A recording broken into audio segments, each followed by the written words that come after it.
क्या लिखे question, find the angle between the pair of lines. Pair का मतलब जोड़ा होता है, दो लाइन के बीच का एंगल निकालना। एक लाइन ये दिया हुआ है और एक लाइन, दूसरा क्वेश्चन भी वही है, find the angle between the pair of line. इसमें भी क्या कहता है, लाइन का एंगल निकालना है। ये वेक्टर फॉर्म में है और ये कार्टेशियन फॉर्म में। फिर इस क्वेश्चन में भी कहता है कि क्या निकालना, इसका शॉर्टेस्ट डिस्टेंस। तो कितना लाइन दिया हुआ है, दो लाइन, दोनों किसके फॉर्म में है, वेक्टर के फॉर्म में। चौथा क्वेश्चन क्या कहता है कि distance between the lines. Shortage distance लिखे या डिस्टेंस लिखे, दोनों में एक ही चीज़, बस देखना है कि समीकरण किस फॉर्म में है। तो दोनों दिया हुआ है, ये भी दिया हुआ है वेक्टर फॉर्म में, ये भी। अब इसमें कौन सा फॉर्मूला लगेगा, इसमें कौन सा फॉर्मूला लगेगा, हम इसका दो फॉर्मूला लिखाए। एक तो जनरल लिखाए थे, एक लिखाए थे पैरेलल के लिए। तो पैरेलल कैसे समझोगे, म्यू जैसे लेमडा के साथ ये पार्ट और म्यू के साथ दो है ना, था ना कि आर बराबर या R1 बराबर A1 प्लस लेमडा B1 और फिर R2 बराबर A plus lambda B2। Parallel कब कैसे समझोगे, लेमडा के साथ जो लगा हुआ होगा और म्यू के साथ जो लगा हुआ होगा, अगर दोनों सेम होगा तो वो क्या होगा, पैरेलल हो जाएगा। इसमें देखो दोनों सेम है, तो ये वाला क्या हो गया, पैरेलल लाइन। और डिस्टेंस फार्मूला जो पैरेलल लाइन का लिखाया है वही इसमें यूज होगा। ठीक,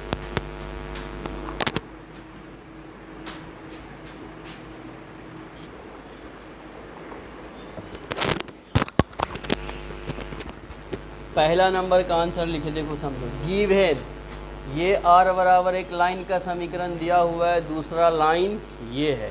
तो लाइन का समीकरण का कितना फॉर्मूला है, वेक्टर फॉर्म में भी दो है और कार्टेशियन फॉर्म में है। तो वेक्टर फॉर्म पहचानेंगे कैसे, जिसके साथ I J K लगा हुआ होगा वो वेक्टर फॉर्म होगा, और जिसमें X Y Z होगा वो वेक्टर फॉर्म में दो फॉर्मूला, एक है नॉर्मल और एक है पैरेलल के लिए।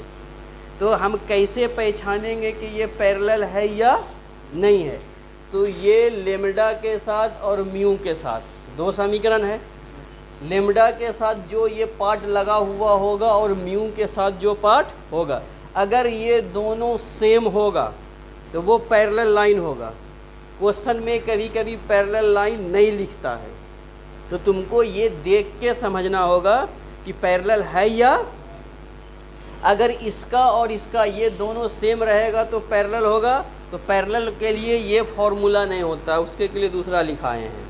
ठीक, तो अब हम जब ये देख लिए कि ये पैरेलल लाइन नहीं है, तो इसके के लिए B1 को पहले भी बताए थे कि R बराबर A1 plus lambda B1, R बराबर A2 प्लस लेमडा B2। एक समीकरण रहेगा तो R बराबर A प्लस लेमडा B, दो रहेगा तो R1 R2 करेगा। तो ये दो समीकरण, इसको हम समझ लिए। ठीक, तो B1 कौन है, पहले वाले के साथ होगा तो वो B1 को इंडिकेट करेगा, दूसरे वाले समीकरण में रहेगा तो B2 को। हमको सवाल में एंगल निकालने के लिए B1 डॉट B2 चाहिए और मोड ऑफ B1 और मोड ऑफ B2।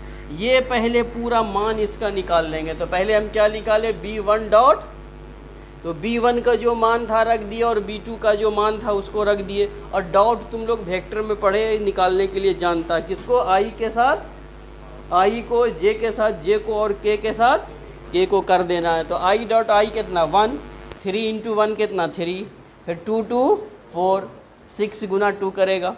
ठीक, अब हमको मोड किसका निकालना है, B1, और मोड किसका चाहिए फिर, तो मोड ऑफ B1 निकालने, मैग्नीट्यूड भी निकालने के लिए बताए थे कि I के साथ जो लगा हुआ होगा उसका स्क्वायर, J के साथ जो होगा उसका स्क्वायर और K के साथ जो होगा उसका स्क्वायर करके रूट करते हैं। तो I के साथ कितना था 1, तो 1 का स्क्वायर 1, J के साथ 2 है तो फिर K लिख दिए, टोटल वर्गमूल कितना मिल गया। फिर B2 निकालेंगे, B2 में कितना है 3 2 6, 3 का स्क्वायर 9, 2 का 4 और 6 का 36, 49, और इसका कितना वर्गमूल मिला 7। तब अब हम लिखे क्या कि वी नो दैट, ये हम फॉर्मूला जानते हैं कि थीटा बराबर cos inverse mod of b one dot b two बटे b one mod of b two. तो ये जो हम मोड में लिखे इसलिए लिख दिए कि कभी कभी इसका मान माइनस में आ जाता है, तो किसी भी चीज़ का एंगल निगेटिव, इसी के लिए ये हम मोड लिख दिए। अगर मोड के अंदर निगेटिव आता है तो जैसे मोड हटाएंगे वो पॉजिटिव हो जाएगा। तो ये थीटा, अब हम ये लिखे थीटा बराबर cos inverse b one dot b two का मान कितना मिला था, 19 लिख दिए। फिर बी वन और बी टू 3 और 7 दोनों गुना करके लिख दिए, कितना मिल गया 21। यही इसका आंसर है। कोई समस्या? 2 नंबर लिखो।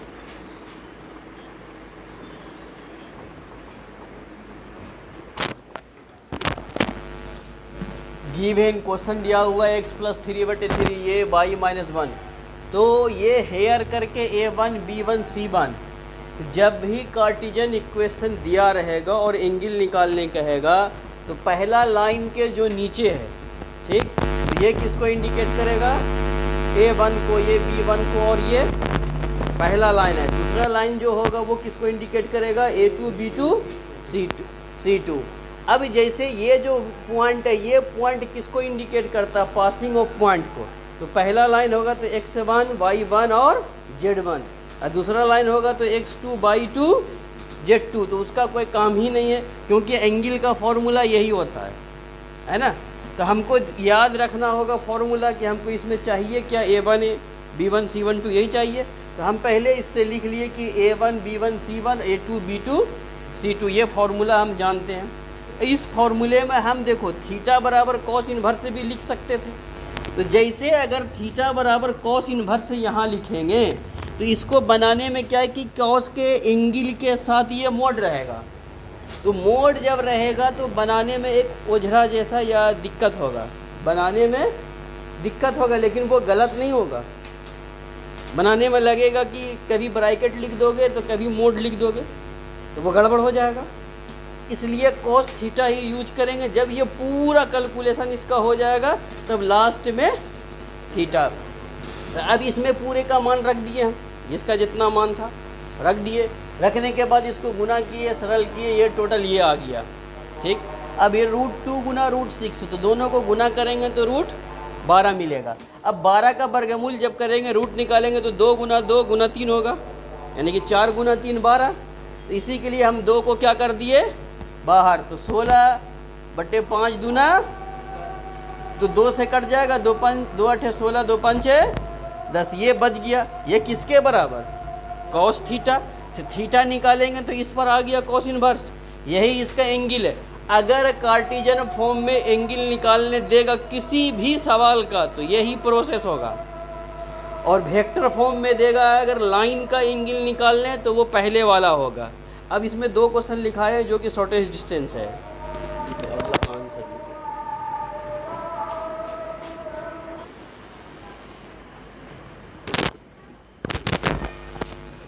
ये क्वेश्चन दिया हुआ था कि गिवन r बराबर ये और दूसरा लाइन ये, तो शॉर्टेज डिस्टेंस जब निकालेंगे तो उसमें भी 2 क्वेश्चन आएगा वेक्टर फॉर्म में, एक जनरल रहेगा और एक पैरेलल रहेगा। तो पहचान बस वही होगा पैरेलल और जनरल के लिए कि ये जो लेम्डा के साथ और म्यू के साथ जो होगा दोनों का मान अगर डिफरेंस है तो ये वाला फॉर्मूला हो यूज होगा निकालने के लिए शॉर्टेज डिस्टेंस। अभी जो ये सवाल है, अगर ये दोनों सेम होगा तो इसके के लिए दूसरा, जब ये दोनों सेम होगा तो वहीं पर क्वेश्चन देखेंगे, समझ जाएंगे कि कौन सा फॉर्म है ये, पैरेलल फॉर्म। तो पैरेलल फॉर्म के लिए फॉर्मूला अलग लिखा है और जनरल जो अलग है, तो दोनों का मान लिखे। इसी से ये क्या है मेरा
पैरेलल है या